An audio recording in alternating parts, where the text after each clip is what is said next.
Hola everyone! Hello po sa inyong lahat. Maraming salamat. Kahit Sunday ay nandito kayo. And yes, straight 7 days na tayong nakapag-upload. From Monday to Sunday after the Holy Week. Talagang nakapag-upload na tayo. So, congratulations naman to us all. And maraming salamat po dahil kahit na linggo ay nandito pa rin kayo, nakasuporta, nagmamahal at syempre nakikinig pa rin sa atin. Kung hindi mo linggo na pakinggan itong kwento natin, well, ayos lang yan. Kahit na anong oras mo to pakinggan, kahit na anong araw, okay lang talaga sa akin. Lalo na nakikinig ka, 'di ba? Kahit hindi mo naman obligation na makinig sa atin, pero lagi ka pa rin nandyan, pinakikinggan pa rin tayo. So, I love you for that. Thank you so much po. And syempre, nako naman, bago tayo dumako sa ating kwento, alam nyo na ang atin pong drill. Talagang tayo'y babati sa inyo na laging nandyan at nagmamahal sa atin ng walang humpay.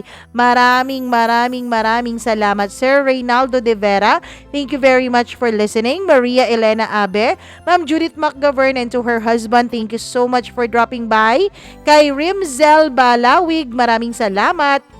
Gladys Bakbak, hello sa iyo Gladys. Aksa Heliana, maraming thank you Aksa Heliana. Martin Durant, maraming salamat sa pakikinig. Melly Flores, hello rin kay Rica Atienza. Marichet Serviano, Kua PK or Kwapek, maraming salamat. Richel Villapane, thank you so much for dropping by. Hello din kay Baby Jane Atayde, maraming salamat sa pakikinig mo. Maraming thank you rin sa Iconic. Hello din kay Sally Buma. Maraming salamat. Ayun, lagi kang nandyan. Nagmamahal sa atin. Thank you very much sa'yo. Hello din kay Christy Dimitrial. Jaya Diagan. Maraming salamat. Elizabeth Lagunday. LV Lapot. Hello rin kay Virgie Lopez. Maraming salamat. Annalie Cristobal. Maraming thank you din kay Ma'am Rose Fe Abejo. Thank you so much. Merlina Humawan. Neriza Quezo. Josefina, Jeliza Monteser, maraming thank you sa'yo. Evelyn Tumanday, Leonie Manay, hello sa'yo, maraming salamat.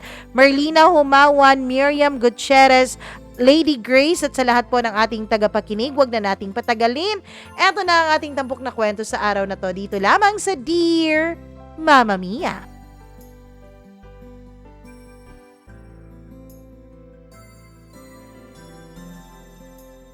Maraming mga tao ang mapanghusga sa mundong ito. Pero hahayaan mo ba na ang panghuhusga at pangungutya ng iba ang magiging dahilan para hindi mo namnamin ang iyong sariling kaligayahan? Dear Mama Mia, magandang gabi dyan sa atin sa Pinas at magandang umaga naman po dito sa amin sa Doha, Qatar. Ako nga po pala si Miko, isang OFW dito sa bansang Qatar. Mahigit 6 years na din akong nagtatrabaho dito. Masaya kasi nandito ang mas malaking sahod. Pero malungkot din dahil malayo sa pamilya at mahirap ang magkasakit dahil walang mag-aalaga sa'yo kundi sarili mo lamang. Ganun pa man, ine-enjoy ko na lang ang buhay abroad. Isa niyo nga pala ako sa mga solid listeners, Mama Mia. Habang nag-work ako, ay nakaplay sa aking YouTube ang iyong channel at ang pakikinig ko sa inyo ang naging dahilan para hindi ako antukin sa trabaho. Pagpasensyahan niyo nga po pala, Mama Mia, dahil napahaba po yata itong pagkukwento ko sa inyo. At salamat kung mapagbibigyan ako ng time para mai-ere naman itong sulat ko. Gusto ko sanang ibahagi sa inyo ang medyo bittersweet love story ko. Nagsimula po ang lahat nang nagtatrabaho pa ako sa Pilipinas way back 2014. Sa isang logistics company sa Dasmariñas, Cavite po ako nagtatrabaho dati. Isa akong warehouse checker doon. Nung mga panahon na to, Mama Mia, masaya lang akong nagtatrabaho at hindi naman ako namomroblema sa aking love life. Mas pinili ko noon ang maging single dahil halos lahat yata ng past relationships ko noon ay puro naman po failed. Sa hindi ko inaasahang pagkakataon, Mama Mia, may bagong staff na pang umaga at ako naman ay panggabi nung mga panahon na yun. Maputi, matangkad at medyo slim ang body nung bagong staff namin. Dahil nga sa warehouse checker ako, may mga PPE kami na sinusuot bago kami pumapasok sa production. At nung papaakyat na nga ako ng production ay nawawala ang gumboots ko. Nag-iisang kulay itim lang yon at sa akin lang yon. Dahil nga sa sobrang selan ko, Mama Mia, ay binabalot ko pa yon ng plastic upang walang ibang tao ang pwedeng gumamit nun. Nung nagtanong ako sa mga kasamahan ko, ang sinagot nila sa akin ay andun sa Dock 7, gamit nung bagong staff. Sabay si mangot ang mukha ko noon dahil ayaw na ayaw ko talaga na may ibang taong gumagamit ng gumboots ko. Kaya naman agad akong pumunta doon, Mama Mia, sa Dock 7. At kinausap ko kaagad yung bagong staff at sinabihan ko ng, sinong nagpasuot sa'yo nitong boots ko? At ang sagot niya sa akin ay, eto lang po kasi yung nandun, kaya ginamit ko na. At saka ko naman siya sinagot ng, kaya nga nakabalot yan at nakatago sa pinakamataas na bahagi para walang ibang makakagamit, di ba? Sabi ko sabay irap at alis. At hinintay ko siyang matapos sa kanyang chine-check. Hanggang sa bumaba na nga siya at humingi ng pasensya habang bit-bit niya na ang gumboots ko, Mama Mia. Ako naman ay kinuha ko na lang sa kanya ang boots ko at hindi ko na siya pinansin dahil nga sa maselan talaga ako lalo na sa bagay na yon. At ayoko na siyang kausapin dahil baka makapagbitaw pa ako ng mga hindi magagandang salita at makapanakit pa ako ng kapwa ko. Lumipas ang ilang linggo at naging ka-shift ko na siya sa umaga. At hindi na pala siya sa warehouse checker nagtatrabaho, Mama Mia, kundi nalipat na siya ng posisyon. Forklift operator na siya. Maya-maya lang ay inabutan na ako ng supervisor ko ng mga chechikan.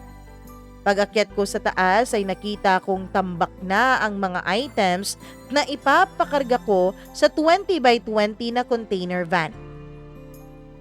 At dahil hindi pa nakadock o nakapwesto ang container van na pagpapakargahan ko ng frozen goods o items na i-check ko, kaya agad kong ipinaradyo sa guard at hinanap ko kung sinong operator ko para patigilin muna dahil wala ng space sa Bay Area. Ngunit paglabas ng isang malaki at nakabusinang forklift ay may panibagong paleta na namang daladala at nung mamukhaan ko ang operator ay yung bagong staff pala na tinarayan ko na sumuot ng gumboots ko. Tsaka ko siya nilapitan at sinabihan ng, "Kuya, wait lang ha. Mamaya ka na maglabas, wala na akong paglalagyan, nagmamadali ka ba?" At sinagot naman niya ako ng, "Oo, 2 truck ang hawak ko eh." Pagkasagot niya noon ay inirapan ko siya. Sa loob-loob ko, ako pa mag-a-adjust sa'yo porke 2 ang hawak mo. At noon na nga nagsimula ang lahat, Mama Mia.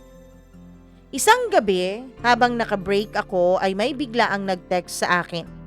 At eto ang sabi niya sa kanyang text.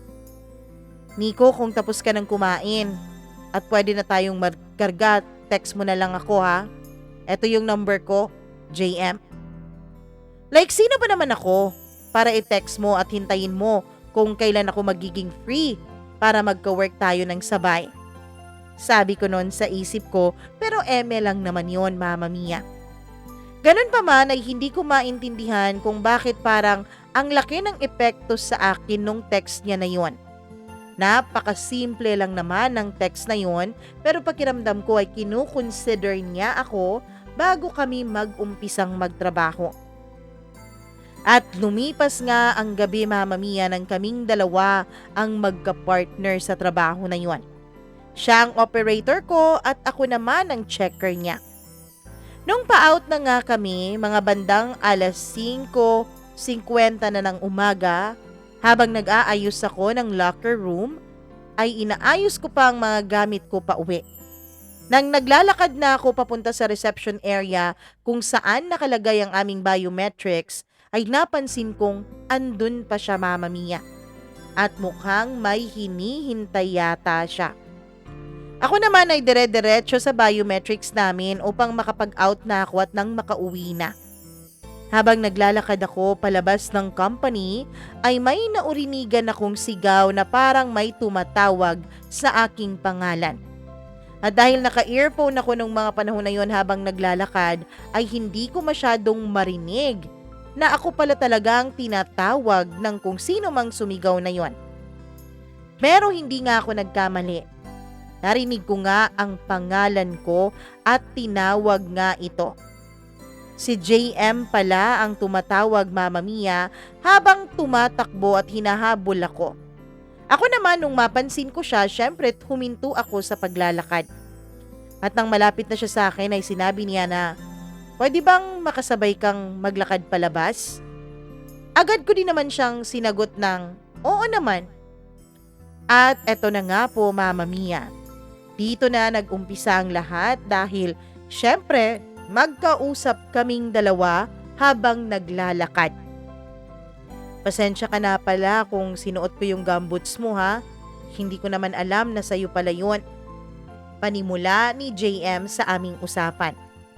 "Oo nga, ginamit mo nang walang paalam sa may-ari." Sabi ko sabay irap at ngiti sa kanya. Kaya nga nanghihingi na ako ng pasensya eh. Wala din kasi akong nakitang maayos na pwede kong isuot noon eh. "Okay na yon, JM. Pasensya ka na din kung natarayan kita sa first day mo. Talaga lang ayaw kong may ibang gumagamit ng mga gamit ko, lalong-lalo na ng boots ko. Siyempre, for personal hygiene, di ba?" At nang malapit na nga kami sa sakayan ay parehas na kaming nagpaalam sa isa't isa. Ako naman, Mama Mia, ay tatawid lamang at dun na ang aking boarding house. Siya naman ay sasakay pa ng jeep para makarating sa boarding house na kanyang inuupahan. Lumipas ang araw, linggo at buwan at naging panatag na kaming dalawa ni JM sa isa't isa. Kapag minamalas, hindi kami magka-shift. Medyo malungkot ako kapag ganun pero mas madalas naman na magkaka-shift kaming dalawa kaya ayos lang din, Mama Mia. Malimit na rin kaming mag-usap sa cellphone at magka-textan dalawa. Hindi ko na din namamalayan na parang nahuhulog na ang loob ko sa kanya. Nung pakiramdam ko ay iba na ang mga tingin ko kay JM, Mama Mia, ay doon na po ako nagsimulang magtanong-tanong ng tungkol sa kanya. Tungkol sa kanyang personal na buhay. Kung tagasan siya, asan ang mga parents niya, ilan silang magkakapatid, kung single ba siya or single dad o may jowa. Or baka kaka-break lang. At kung ano-ano pang mga impormasyon na alam kong mahalaga para sa isang taong nahuhulog na sa kanya. At ang naging sagot niya naman sa akin ay single daw siya at wala talagang sabit, hindi single dad. At sinagot ko naman siya ng, "Huwag mo naman akong gawing single mom, ha?" Pabiru ko pa sa kanya noon. Pero pagdating sa trabaho namin, Mama Mia, ay hindi kami nagpapahalata na nagkakausap at close na kaming dalawa. Nagiging discreet lang kami and hindi pwedeng malaman ng mga katrabaho namin dahil alam na namin ang mangyayari sa aming dalawa. Kapag hindi kami lolokohing dalawa ay pag-iinitan kami ng mga supervisors namin na walang mga jowa. Totoo yun, Mama Mia. Maniwala kayo't sa hindi, ganun po sa company namin. Kapag nalaman ng supervisor mo na may kalandian kang katrabaho or jowa ka sa loob ng company, ay pihadong pag-iinitan kanila. Gaya ng hindi kayo pagsasabayin ng off at ng shift para mailayo kayo sa isa't isa. Lumipas pa ulit ang ilan pang mga buwan at ganun pa din ang setup naming dalawa ni JM. Walang label, wala nga kaming monthsary na celebrate dalawa kagaya ng ibang couple na nagse-celebrate monthly. Nasanay na din ako sa ganong setup namin, Mama Mia. Dahil sabi ko nga sa sarili ko, sino ba naman ako para mag-demand pa ng label sa relasyon namin? Na kami lang naman talagang dalawa ang nakakaalam at iilang mga close naming mga kaibigan. Madalas nga, Mama Mia, ay hinihintay niya ako sa may gate para lang walang ibang mga katrabaho namin na makakakita na magkasabay kaming dalawa. O kaya naman ay magpapahuli kami ng out para hindi kami mapansin ng aming mga katrabaho na sabay kaming umuuwi. Hindi rin kami kumakain sa mga restaurant na malapit lang sa work namin. Dahil baka may makakita sa amin, kaya naman andun kami sa medyo malayo, yung lugar na imposibleng mapuntahan ng aming mga katrabaho.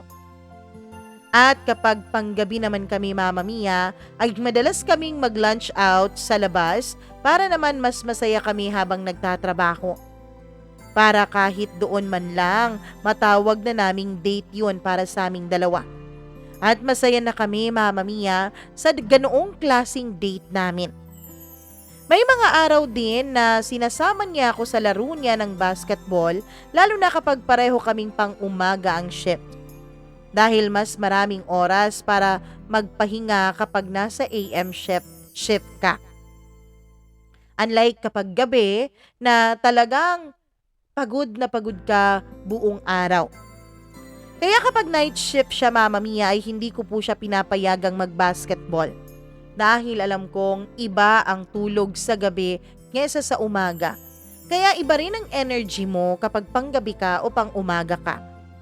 Pero syempre, discreet pa rin po ang galawan namin. Pero yung mga kalaban niya naman po sa basketball is yung mga kalaro niya sa barangay nila. Hindi po namin mga katrabaho, kaya po nakakasama ako minsan sa kanila. Mama Mia, minsan may company league din kasi kami sa office. Kalaban ng iba't ibang branch ng company po namin at 2 beses lamang po ako nakasama sa laro nila. Nung una po ay nung opening and yung finals po ng laban nila at sa pagkakatanda ko po ay sila po ang champion noon. Kaya may celebration yata. Kahit na ganoon ay hindi naman po kami nahahalata ng mga ka-workmates namin dahil may mga kasama po akong iba naming mga ka-work nung umattend ako doon sa kanilang laro. Kaya po ang ginagawa ko, Mama Mia, para ma-cheer siya ay tinetext ko na lang siya during his game. Hindi niya naman kaagad mababasa yun pero at least nababasa pa rin niya at napapangiti ko siya after niyang mabasa ang mga text ko gaya ng, "Go baby, ishoot mo yan para sa akin. I love you baby, ang galing-galing mo talaga. Sorry baby ha, hindi ako makasigaw, hindi ko masigaw ang name mo, maririnig nila eh. Pero ang galing-galing talaga ng baby ko." At sa mga oras na yun, kapag nakikita akong binabasa na niya ang mga text ko at napapangiti siya, ay para naman akong lumulutang sa langit, Mama Mia. Hanggang sa isang araw, 8:00 ng umaga ang pasok naming dalawa at nagtataka ako kung bakit wala pa siyang text na good morning sa akin. Nasanay na kasi ako na palagi siyang nagte-text sa akin ng good morning or gumigising siya sa akin sa umaga. Tinatawagan niya ako para magising din ako. Pero nung araw na yun, Mama Mia, ay wala siyang ni isang text or tawag.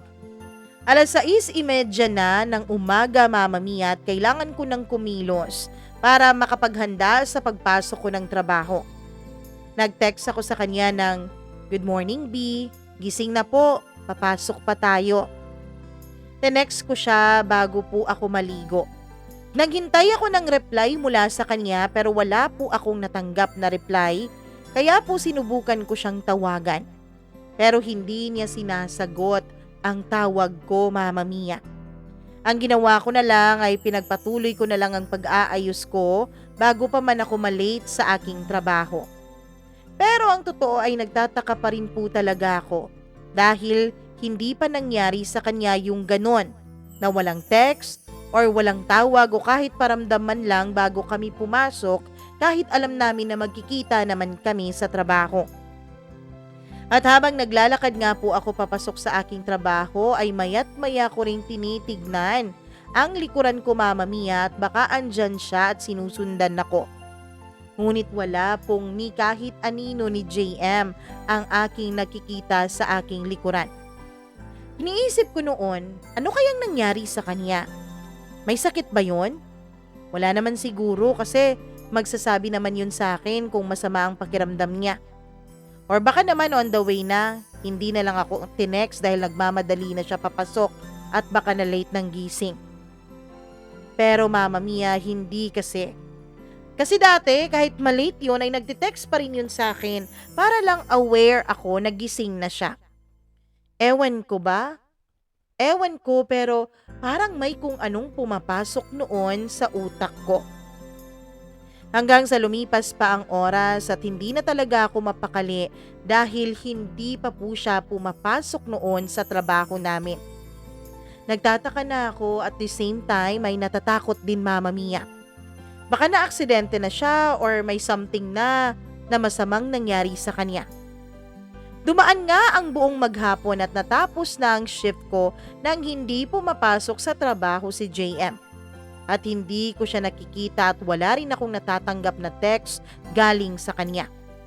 Pagdating ko ng boarding house ay agad kong tinawagan ang number niya pero hindi ko na siya makontak, Mama Mia. At mas lalo pang bumilis ang kabog noon sa dibdib ko.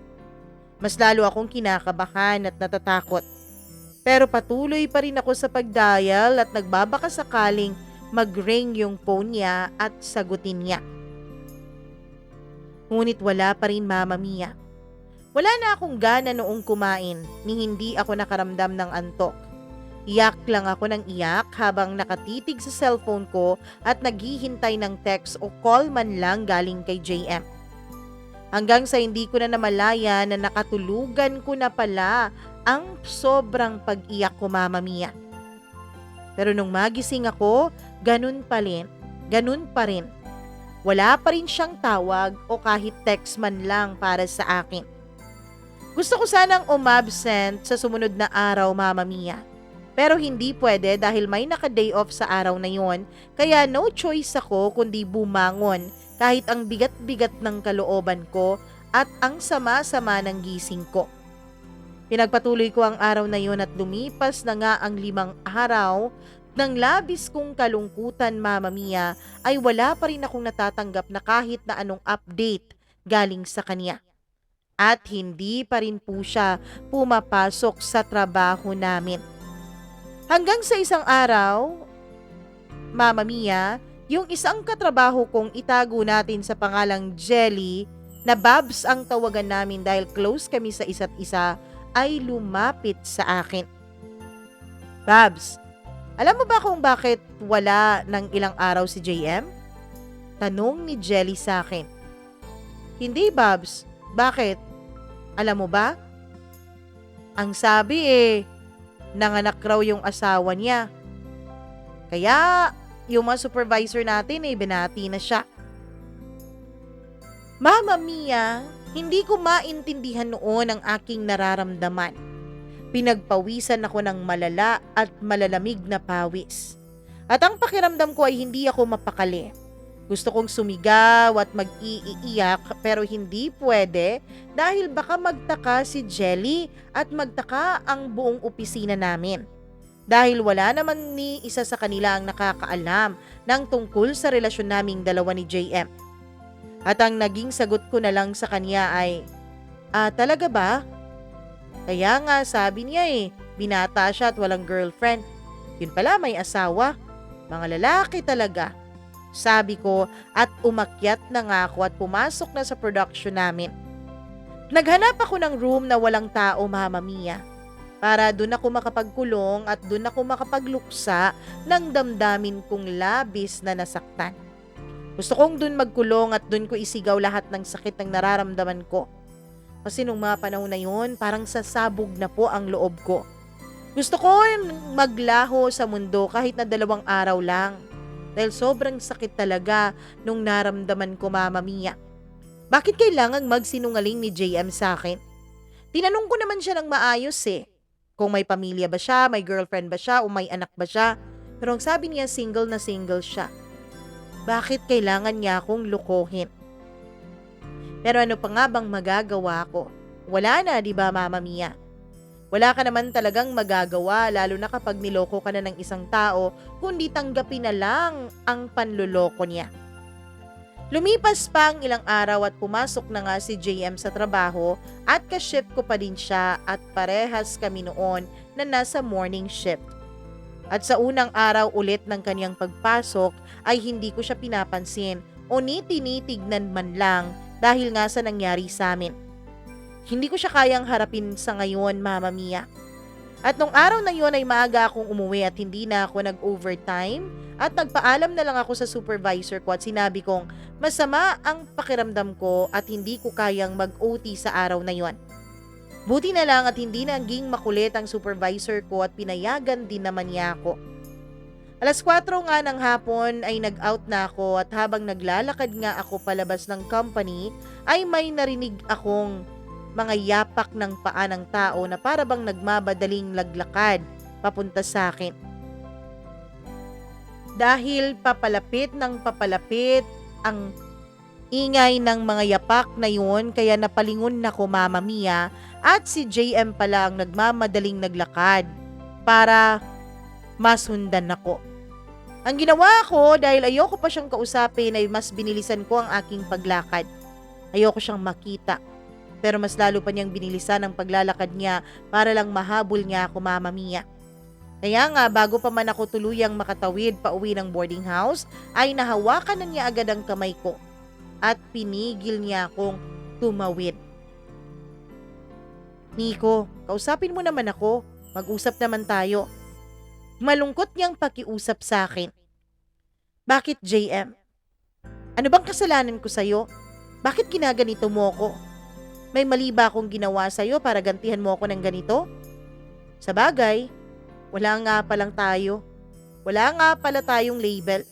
Wala nga pala akong karapatang magalit sa'yo. Wala din akong karapatang questionin ka sa mga desisyon mo sa buhay mo. Hindi sa ganun, Nico. Wala kang kasalanan sa akin. Wala ka ding hindi magandang ginawa para sa akin. Dahil lahat ng ginawa mo, lahat ng pinakita mo para sa akin, lahat yun ay tama at walang mali. Then why? Bakit may asawang nanganak? Sabi mo binata ka. Sabi mo wala kang girlfriend. Bakit merong nanganak? Sino siya? Hindi ko siya girlfriend at lalong hindi ko siya asawa, okay? Naguguluhan ako sa sagot niyang yun, Mama Mia. Ano? Kung ganun, sino siya? Kailan may nangyari sa inyo? Saan? Paano? Paano nangyari yun? Malimit naman tayong magkausap sa cellphone. Sino bang nauna sa aming dalawa, ha? Nauna siya, Nico. Ex-girlfriend ko siya sa dati kong trabaho. Pero bago pa man ako lumipat dito sa company natin ay wala na kaming dalawa. Matagal na kaming wala. Nung nakaraang taon kasi nagkaroon ng reunion yung mga dati kong ka-work at in-invite nila ako. Hindi ko na sinabi sa'yo yun. At hindi ako nagpaalam sa'yo noon na may pupuntahan akong reunion dahil ayokong mag-alala ka. Yun na nga, JM eh. Ayaw mo kong mag-alala pero ngayon mas matindi pa sa pag-aalala ang binigay mo sa akin. Sa ilang araw na wala kang paramdam, niha, niho. Tapos halos 1 week kang walang paramdam sa akin. Malalaman ko na lang na nanganak na pala yung girlfriend mo kung sino man yung Poncio Pilato na yan.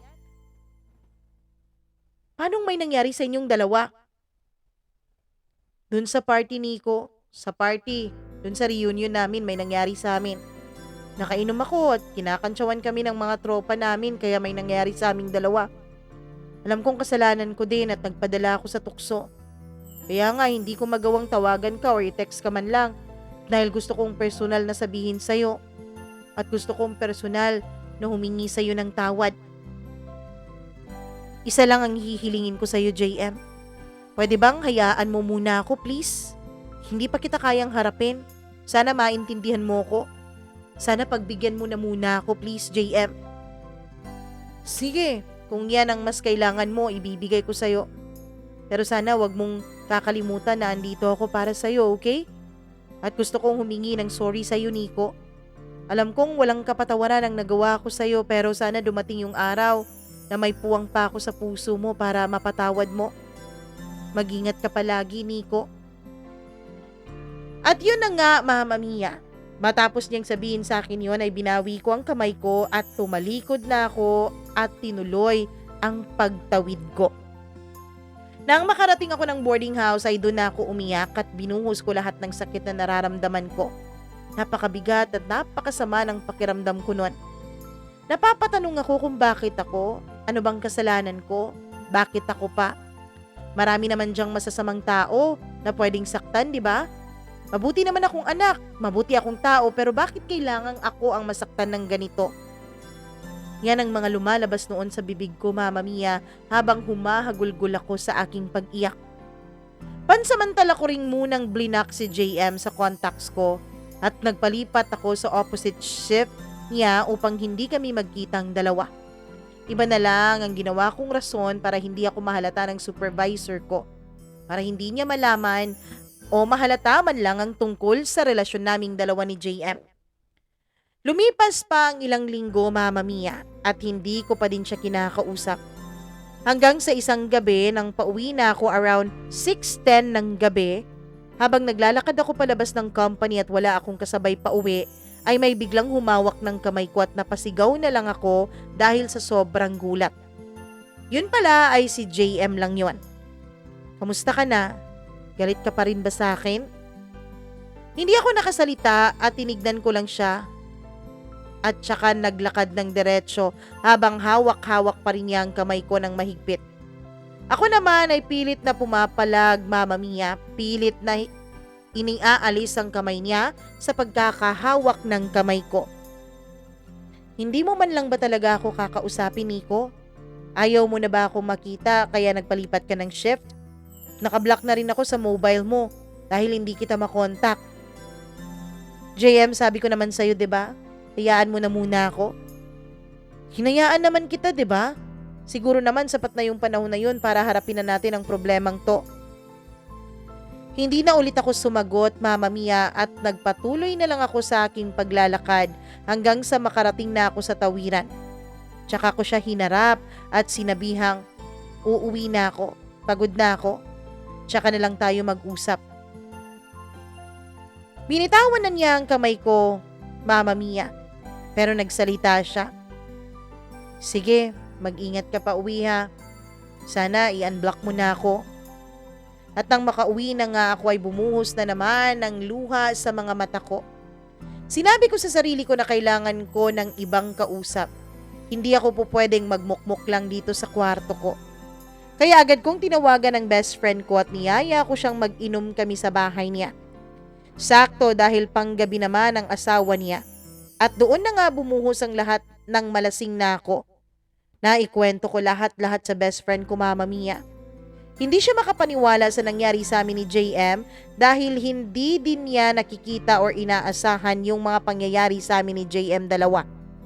At ang tanging sinabi niya lang ay sundin ko raw kung ano ang sinisigaw ng puso't isip ko. At hinayaan ko na nga ang puso ko ang magdesisyon, Mama Mia. Dahil kahit nagalit ako kay JM, kahit na nagtampo ako sa mga ginawa niya sa akin, ang katotohanan ay nananatili pa rin na mahal ko pa rin siya. Kaya pinatawad ko siya at binigyan ko ng second chance. Lumipas pa ang mga buwan at taon, Mama Mia, at mas pinili nga namin ni JM ang maging masaya. Mas pinili kong kalimutan ang kasalanan niya. Pero Mama Mia, palagi ko pa rin pinapaalala sa kanya na wag niyang kakalimutan ang pagiging ama niya dun sa bata. At yun din naman ang palagi niyang ginagawa. Sinusuportahan ko siya sa kanyang pagiging ama sa anak nila. At kung tatanungin niyo naman ako, Mama Mia, tungkol sa nanay ng anak niya, klaro sa akin at kay JM ang sitwasyon nila na magiging ama lang siya ng bata pero hindi na niya babalikan ang nanay ng anak niya. At yun din ang kasunduan nilang dalawa at nag-agree naman ako kay JM sa setup nila na magko-co-parent lang sila dahil sa kanilang anak. December of 2017, umalis ako ng bansa para doon magtrabaho sa ibang bansa. Nung una, hindi sang-ayon si JM sa desisyon ko. Pero dahil nakapag-process na ako ng mga papers and application ko, ay wala na rin siyang nagawa. Gusto ko din po palang ipaalam sa inyo, Mama Mia, at sa ating mga solidong tagapakinig na nung nag-apply ako for abroad ay walang kaalam-alam ang pamilya ko at si JM. Kahit ang dalawang best friends ko, Mama Mia, ay hindi nila alam na nag-apply pala ako sa ibang bansa. Ayoko kasi na may makaalam tapos hindi naman matuloy. Kaya solo kong inasikaso yon. December 17 of 2017, to be exact, Mama Mia, yun ang flight ko. At December 10 ko sinabi sa pamilya ko, sa best friends ko at kay JM ang tungkol sa desisyon kong umalis ng bansa para magtrabaho. Lahat sila ay hindi sang-ayon. Lahat sila ay hindi masaya sa balitang binigay ko sa kanila. Sino ba naman, Mama Mia, ang matutuwa na malalaman nila tapos 7 days na lang pala ay paalis na agad ako? December 15 ay nagpahanda ang mama ko para sa despedida ko. Both sides ng family ko and friends ko ay nandun. At lakas loob ko ding niyaya si JM sa bahay kahit walang kaalam-alam ang pamilya ko, Mama Mia. Kapatid ko lang ang may alam na may boyfriend ako. Dahil kasama namin sila ng boyfriend niya kapag lumalabas kami ng kapatid ko or kapag nag-out of town kami, kaya alam ng kapatid ko ang tungkol sa boyfriend ko. Kumbaga, Mama Mia, double date kami ng kaniyang jowa. At yun na nga, nung despedida ko ay hindi ko na pinauwi si JM at sinabihan ko siya na sa bahay na lang siya matulog para bukas na lang siya ng umaga umuwi. At pinapasok ko na nga siya sa kwarto ko, Mama Mia. At nakita ng mama ko na pinapasok ko si JM sa kwarto ko para matulog na siya at makapagpahinga. Ngunit ayaw ng mama ko. Masama ang tingin niya sa aming dalawa ni JM. Nung pumasok na nga si JM sa kwarto ko ay agad akong kinausap ng mama ko. At sinabi niya sa akin, walang problema na dyan siya matulog. Pero dun ka sa kwarto ko matutulog at tatabi ka sa amin ng papa mo. At sumagot ako kay mama, Ma naman, paalis na ako sa susunod na araw, baka naman pwedeng ibigay mo na to sa akin. Hindi sumagot ang mama ko at umalis na lang at pumasok na siya sa kwarto nila ng papa ko. Sa totoo lang, Mama Mia, hindi kasi ako 100% natanggap ng mama ko. I mean, tanggap niya ako na gay ako, but she's still hoping na one day makakapangasawa pa rin ako ng babae. She's still hoping na one day mawala rin ang pagiging bakla ko. Although hindi naman po ako cross-dresser at hindi naman ako nagme-makeup or kahit nga pagpapahaba ng buhok ay hindi ko ginagawa. At yun na nga, Mama Mia, kinabukasan ay hindi ako pinapansin ng mama ko dahil sa pangyayaring pagtulog ni JM sa kwarto ko. At dumating na nga ang araw ng pag-alis ko, Mama Mia. Tsaka lamang ako pinansin ng mama ko nung paalis na kami ng bahay para ihatid nila ako sa airport. At sinabihan niya lang ako na daan tayo sa sementeryo at magpaalam ka sa lolo't lola mo. Dumaan kami sa sementeryo upang makapagpaalam nga ako sa mga lolo't lola ko. Nasa airport na nga kami pagkatapos noon at dun lamang ako pinansin ng lubusan ng mama ko nung nagpapaalam na ako sa kanilang lahat. Inabutan niya ako ng rosary at pocket money sabay bulong sa akin na magdadasal ka palagi anak at mag-iingat ka doon. Ayan ang pera para may panggastos ka doon habang hindi ka pa sumusweldo. Habang nag-iiyakan kaming mag-anak dahil sa bigat ng nararamdaman namin dahil sa pag-alis ko, Mama Mia. Masakit man sa kalooban ko ay mas pinili kong sundin ang gusto ng puso ko.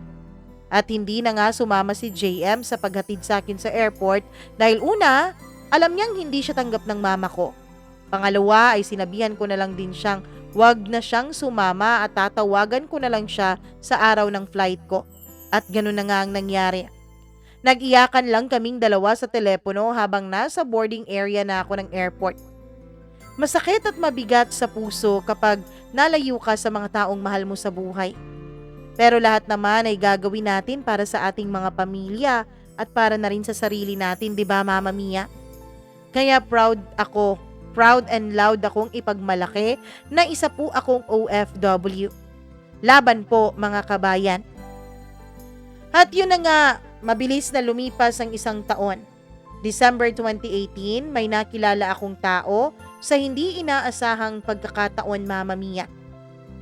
Christmas Eve ay naimbitahan ako ng kaibigan na katrabaho ko rin sa bahay nila upang dun magdiwang ng Pasko. At agad naman din akong sumama. Nagkainan, nagkainuman, nagkantahan at nagkalasingan nga po, Mama Mia. At sa hindi ko inaasahang pagkakataon ay yung isang kainuman ko po ay nakatabi ko pala sa pagtulog. At sa pagkakaalala ko po ay may nangyari sa aming dalawa. Oo, Mama Mia, may nangyari sa aming dalawa nung isa ko ring kainuman nang hindi ko sinasadya. Kinabukasan nung magising ako ay sobrang sakit ng ulo ko dahil sa sobrang pagkalasing. Hangover kung hangover. Paglabas ko ng kwarto ay nakita ko yung 3 kong kaibigan na nagpe-prepare ng breakfast dahil nga po ay may pasok pa kami nung araw na yon. Wala kasing Pasko doon sa pinagtatrabahuan ko. At niloloko na lamang ako nila ng kumusta? Masarap ba? Enjoy ba? Dinig na dinig ko kagabi yung mga sinasabi mo ah.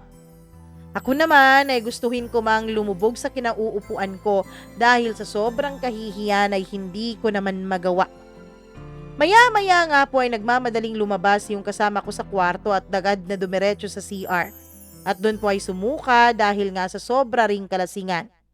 Agad ko itong sinundan upang kumustahin at bigyan ng mainit na tubig. Sabay loko ulit sa akin ng mga kaibigan ko na, "Oy, in love na siya oh." Sabay-sabay silang nagtawanan.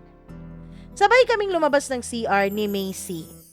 Opo, Mama Mia. Macy po ang pangalan ng nakasama ko ng gabing yon. And opo, isa pong babae si Macy. Siya po ay kaibigan ni Ate May na kaibigan ko rin po. Bali si Ate May ay common friend naming dalawa ni Macy. At habang nag-aalmusal po kami, Mama Mia, ay dun po ako nagtanong sa mga kaibigan ko ng kung anong nangyari kagabi. Bakit magkatabi kaming dalawa ni Macy na natulog? Kaya po ako nagtanong, Mama Mia, ay dahil wala po akong maalala at gusto ko po talagang malaman ang totoong nangyari. At dun nga po nila ikwinento sa akin ang lahat-lahat. Pareho kasi kayong may ka-chat kagabi at hindi maabala. Ikaw, ang kachat mo ay yung boyfriend mong JM ba yun? At siya naman ay yung manliligaw niya na hinaharana pa siya kagabi habang nagsisend sa kanya ng mga video na naggigitara. Ikaw naman ay busy kay JM at hindi namin kayo nararamdaman kagabi. Kaya nagkahamunan kayong dalawa na i-block nyo pareho ang kachat ninyo. At tsaka nyo pagtuunan ng pansin ang okasyon na sineselebrate natin. At para mas makilala nyo ang isa't isa, dahil ngayon lang kayo nagkitang dalawa. Sabi ni Ate May na kunukwento ang nangyari.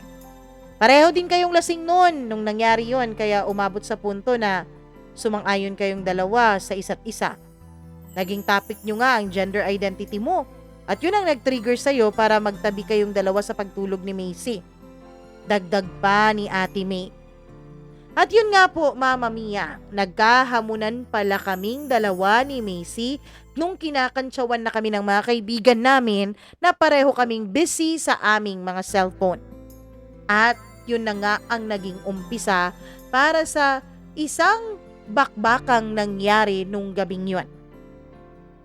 At ayun na nga po, pumasok kami ng trabaho at dun na rin kami nagkapalitan ni Macy ng cellphone number upang makapag-usap at mas makilala pa namin ang isa't isa.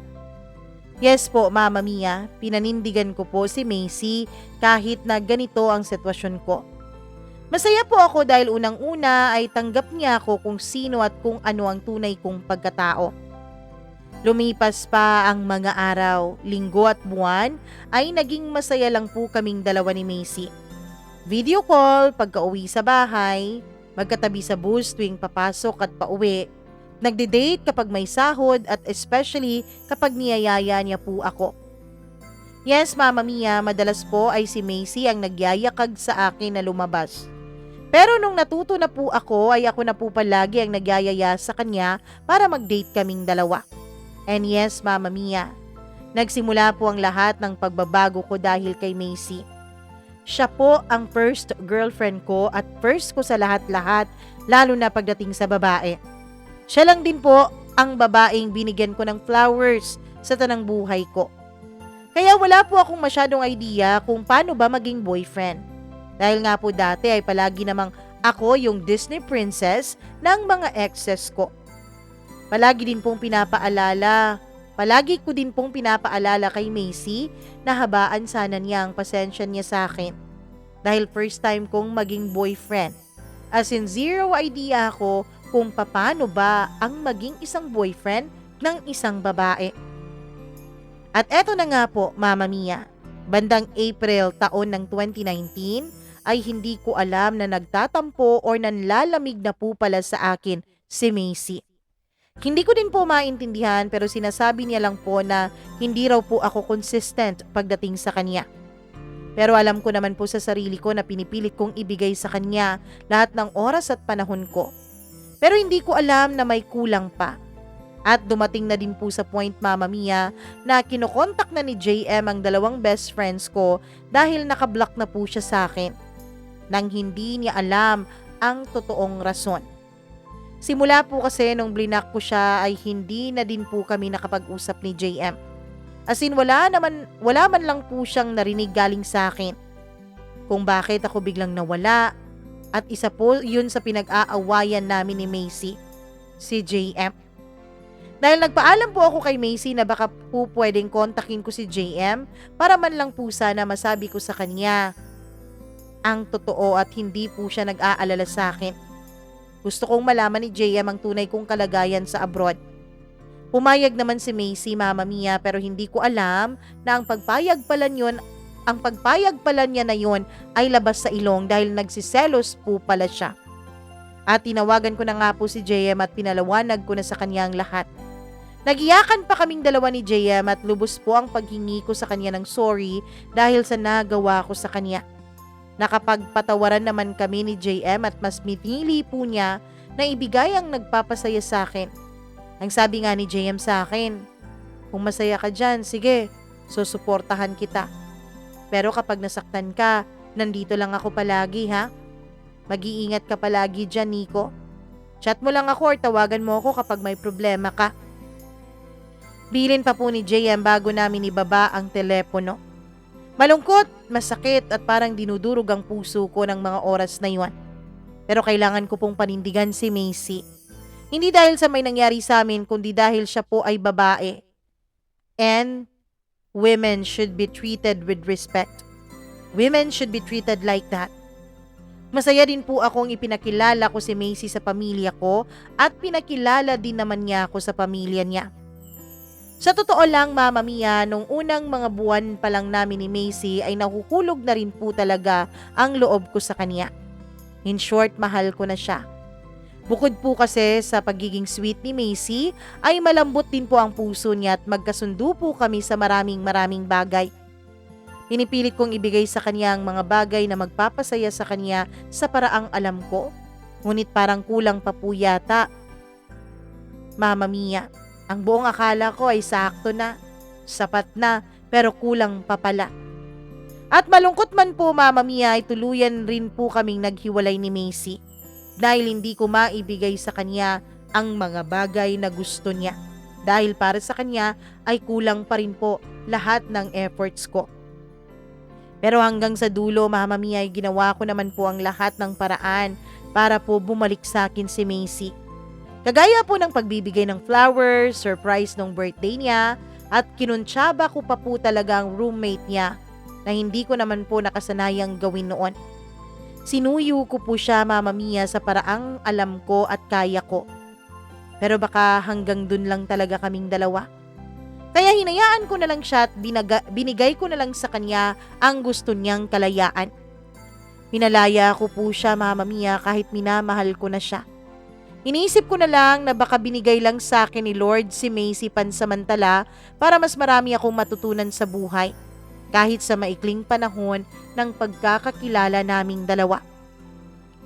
Makalipas ang ilang buwan ay naka-move on na rin ako mula kay Macy. At doon ay muli ko pong kinausap at kinontak si JM. Lubos-lubos ang paghingi ko sa kanya ng pasensya dahil sa maling nagawa ko na iniwan ko siya sa ere ng walang kahit na anong paalam o pasabi man lang. Agad din naman akong pinatawad ni JM at bumalik po kaming dalawa sa dati naming setup. Sikretong magjowa. Although open po kami sa friends and relatives namin pero hindi po kami out, especially sa social media. Dahil nga po sa may anak siya at ayoko din naman Mama Mia na maging dahilan na ako para sa ikakasama ng loob ng anak ni JM. Lumipas pa ang maraming taon at naging maayos kaming dalawa. Hanggang sa year 2021, Mama Mia, ay umuwi ako ng Pilipinas for good. Wala naman po talaga akong balak umuwi ng for good dahil nga po sa maganda naman ang posisyon at trabaho ko. Pero dahil nga po sa COVID-19 ay hindi po ako makapagbakasyon. Kailangan ko pong umuwi dahil ikakasal ang nag-iisa kong kapatid. Gusto ko po sana na ako at ang mama ko ang maghahatid sa kapatid ko sa altar. Wala na rin po kasi noon ang papa ko at kinuha na po ng Panginoon. Kaya napilitan akong mag-resign. May plan B and plan C naman po ako Mama Mia. Para hindi ako matambay dahil hindi po ako sanay na nakatambay lang sa bahay o walang ginagawa sa buhay at walang pumapasok na income. Pero hindi po sang-ayon ang lahat ng plano ko Mama Mia. Hindi po pinagkaloob ng Diyos sa akin. Lumipas ang ilang buwan at nilalamon na po ako ng lungkot, sama ng loob at anxiety dahil nga po hindi umayon sa akin ang panahon at sa mga plano ko. Humanap ako ng ibang paraan para kumita ng pera. Andyan yung nag-online selling ako habang sinasabayan ng pag-a-apply pabalik ng abroad. Pero hindi ko pa rin po pala panahon yun Mama Mia. Sumubok pa akong mag-apply sa mga BPO companies dyan sa Pilipinas. At sa awa naman ng Diyos ay natanggap ako at nakapagsimula agad na magtrabaho. Unti-unti akong nakabangon ngunit dumating na naman ang panibagong pagsubok. Nag-close po yung account na hawak namin at nakaka-4 na buwan pa lang po ako at dun pa lang po nagsisimula akong bumangon. Bigla naman pong nagkaroon ng panibagong pagsubok. Sinabi ko na lang po sa sarili ko na baka hindi talaga ako para doon. Natambay na naman ako sa bahay ng ilang buwan. Muli akong bumalik sa pag-a-apply abroad, online at walk-in. Naikot ko na po yata ang buong Maynila, makahanap lang ako ng hiring na agency pa abroad. Ngunit hindi pa rin po ako pinalad Mama Mia. Andyan po yung naloko ako ng agency at nakuhanan ako ng mahigit 10,000 pesos. Andyan din po yung naipas ako ng interview, medical tapos hindi ka naman tatawagan. O kaya naman po ay may nauna na sa posisyon na ina-applyan ko. Noong mga panahon na yan, Mama Mia, hindi ko na po alam ang nangyayari sa akin. Nilalamon na ako ng sobrang anxiety and depression ko. Hindi po naging madali sa akin ang pagsubok na yan. Pero kinaya ko at sana kayanin po ng mga sugid nating tagapakinig na merong mga pinagdadaanan pa rin sa buhay hanggang ngayon, kagaya nung pinagdaanan ko noon. Kaya pa yan, laban pa. Hanggang sa isang araw Mama Mia ay kinontak po ako ng kaibigan ko na nasa Qatar at nagsasabi na kailangan niya ng admin. Pero dahil wala po silang agency dito sa Pilipinas ay kailangan kong mag-freelance visa. Na kung saan ay uubos po ako ng mahigit 400,000 pesos sa agency pa lang dito sa Pilipinas. Agency sa Qatar at ang ticket ko pa po papuntang Qatar. Illegal po yun Mama Mia. Hindi po yun dapat. Pero dahil nga po gustong-gusto kong makaalis na ng bansa ay kinagat ko na din po. Humiram po ako sa mama ko ng pera para makapagsimula na po akong mag-process ng mga papeles paalis ng Pilipinas. Nagsimula ako mag-process February of 2023 at ang naging usapan po namin ay 2 to 3 months process lang po. Pero na-delay ang pag-alis ko dahil sa dami ng reasons nung agency sa Qatar. Na nung mga panahon na yun, Mama Mia, hindi ko na po napigilang mag-isip na baka na-scam na naman po ako. Pero sabi ko po noon ay hindi naman siguro. Pinanatili ko ang paniniwala noon sa puso ko. Hanggang sa dumating ang July 2023 ay nakatanggap ako ng balita na pwede na akong mag-book ng ticket ko papuntang Doha, Qatar. At agad po akong naghanap, Mama Mia, pero ang nakita ko po ay August 2023 na ang pinakamura na nasa 50,000 pesos. One way pa lang po yan at wala na po akong choice kundi i-book yun dahil baka mas lalo pang magmahal sa paglipas ng mga araw. Mahal siya, Mama Mia, dahil kung tutuusin po ay meron naman pong ticket na worth 25,000 to 35,000 at round trip ticket na po yun. Pero ewan ko kung bakit napakamahal nung panahon na yun. Pero para sa pangarap at para makapagtrabaho ulit sa ibang bansa, sige, book na. At eto na nga, habang papalapit ang araw ng pag-alis ko ay mas pabigat ng pabigat ang nararamdaman ko. Sinulit ko po ang mga ilang linggo at araw na natitira ko sa Pilipinas dahil alam kong matatagalan ulit bago ako makauwi ng Pilipinas. Maghapon po ako sa bahay para makapag-bonding kay mama at kadalasan po pagdating ng hapon ay nagkikita kaming dalawa ni JM. Dinner date, coffee date, road trip, shopping, stroll lang ng stroll, kahit saan lang makarating. Sinulit ko po talaga ang mga natitirang araw ko sa Pilipinas. Nakipag-bonding ako sa family ko at kay JM. Naging mabilis ang araw at oras ng mga panahon na yun, Mama Mia, nang hindi ko namamalayan. Kinabukasan na pala ang flight ko. Nag-aya pala ang mama kong mag-dinner kasama ang family ko.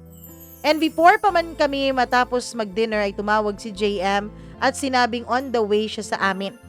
Buti na lang at hindi pa siya nakalagpas sa lugar kung nasaan kami nagdi-dinner noon. At sinabi ko nga sa kanyang tapusin ko lang ang dinner ko with my family and tsaka kami mag-coffee or tumambay dalawa. At nagkita na nga po kami, Mama Mia, at nag-coffee, late night talk at syempre iyakan na walang humpay. Wala ganun talaga ang buhay. Kinabukasan nga ay flight ko na. Kagaya nga po ng sabi ko ay hindi ko na pinapasama si JM sa airport tuwing aalis ako dahil nga po sa hindi siya tanggap ng mama ko. Pero kagaya rin ng nakagawian namin kapag nasa boarding area na po ako ay doon po siya tumatawag para makapag-usap po kami ng maayos. Iyakan ulit, paalaman ulit sa isa't isa. Ang mga alaala at paaalala namin sa isa't isa. At paalis na nga po ang eroplano na sinakyan ko po, Mama Mia. Habang nasa take-off ay nawawala na din ang line ni JM. Hanggang sa sinabihan ko na lang siya na i-chat ko na lang siya kapag andun na ako. Hanggang sa matiwasay naman po akong nakarating sa Doha. Tumawag agad ako kay JM pagdating ko. At tumawag din ako sa pamilya ko para wag silang mag-alala. Fast forward, December 2023, magka-video call kami at nagpapaturo siya paano mag-upload sa Google Drive ng mga pictures and videos.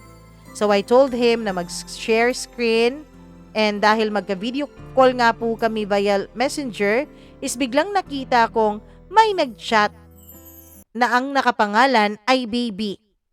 Then suddenly, inend ko yung tawag and tumawag siya ulit hanggang sa hindi ko na sinagot ang call niya. Nagtatanong siya kung bakit bigla akong nagalit. Sinabi ko sa kanya ang dahilan na tinatanggi niya yon hanggang sa hindi na nga siya makatanggi, Mama Mia. As usual, dahilan ng mga lalaki na kesyo kausap lang daw, kesyo kaibigan lang, kesyo malayo daw kasi ako. Well, hindi yun good reason for me para lang makipag-usap siya sa iba. It can be considered as cheating, di ba, Mama Mia? So I broke up with him. No communication for almost 1 year. November 2024, naisipan ko siyang kamustahin. Hanggang sa parang bumabalik na naman kami sa dati. February of 2025 ay nagpaalam siya na may a-attenan siyang birthday party ng anak ng katrabaho niya. So pinayagan ko siya, Mama Mia, and then suddenly, naisipan kong i-stalk yung babaeng nakita ko dati sa messenger niya. Yung may pa-baby. And surprisingly, birthday pala ni Ate Girl.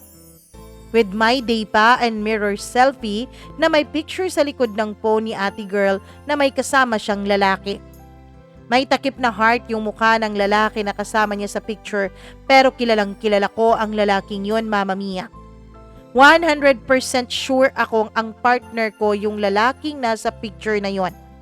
Dahil kilalang kilala ko nga ang hulma kutis at hugis ng mukha ng partner ko. So ang ginawa ko ay nag-deactivate ako ng Messenger and Facebook without informing him or anything. Kasi para saan pa? Paulit-ulit lang naman hindi naman nagbabago.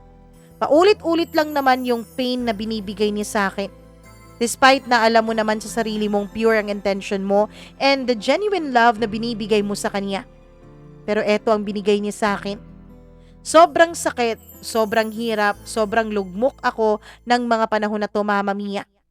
Ang sakit sa part ko kasi pati mama ko kinalaban ko para sa kanya. Natiis kong hindi kausapin ng mama ko noon for almost 2 months para lang maiparamdam sa mama kong nagtatampo ako sa kanya dahil kahit na matagal na kami ay hindi pa rin niya matanggap-tanggap ang relasyon namin ni JM. But she's right all along. She's always right. And now naniniwala talaga ako sa kasabihang mother knows best. Disclaimer lang po, okay na kami ngayon ng mama ko. I mean, okay na po kami. Masakit sa part ko na yung ego and pride na inilaban ko sa pamilya ko ang isang lalaki pero at the end ay pinahiya lang niya ako.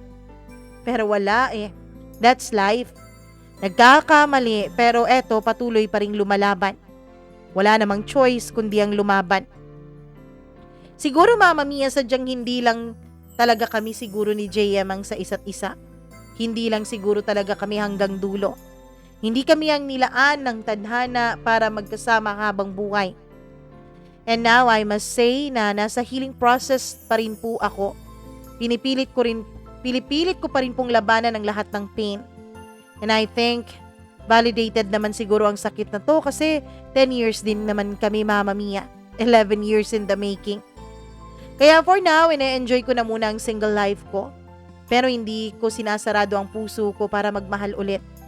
Pero kailangan ko munang i-ready ulit ang sarili ko bago ulit ako tumanggap ng bago dito sa puso ko.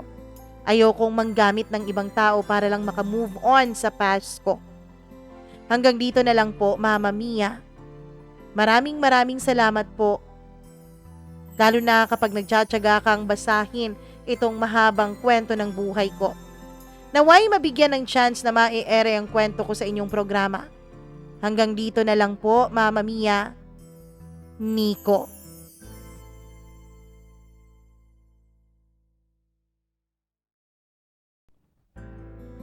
Grabe naman ang kwento ng buhay ni Nico. Pero whether anong gender o anong gender identity mo, ang paniniwala ko talaga kapag niloko ka na once, malaki talaga ang chance na maluloko ka ulit kung patuloy ka pa rin with the same person.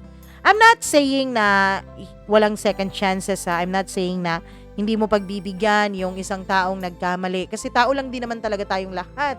Nagkakamali naman tayo, wala naman talagang perpekto.